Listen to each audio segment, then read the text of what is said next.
மகாராஜாதிராஜ ராஜகம்பீர சோழ சாம்ராஜ்யத்தின் முடியிளவரசன் சுந்தர சோழரின் புத்திரன் ஆதித்த கரிகாலன் மற்றும் குந்தவை விராட்டியின் சகோதரன் வந்தியத்தேவனின் சிநேகிதன் திருவாரூர் தியாகராஜ பெருமானை வழிபட்டு அபயகுலசேகரன் எனும் பெயர் பெற்றவர்.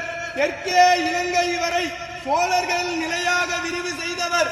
தெய்வீகமான சொல்லாற்றும் நீதிமானாக இருந்து அருள்மொழிவர்மன் சேர சோழ பாண்டிய நிலைகளை ஆட்சி செய்த மும்முடி சோழன், கலைஞர் கோட்டையை வென்ற கலைஞர சோழன், கோயில்களை கட்டிய திருக்கோயில் சோழன், மக்கள் நலன் நியாயம் காட்டிய மண்மணி சோழன், தஞ்சையை ஆண்ட தஞ்சை வல்லவன், சிவபக்தியில் சிறந்த சிவபாத சேகரன், திருமுறை கண்ட சோழன், மகா கலைஞன், மாநகர் அரசன், கடல் வீரன், சோழ வம்சத்தின் மிகச்சிறந்த ஆளுமை கொண்ட தெய்வீக அரசன், நம் பெரும்பாட்டன் பேரரசன் ராஜராஜ சோழன் வருகிறார் வருகிறார் வருகிறார்.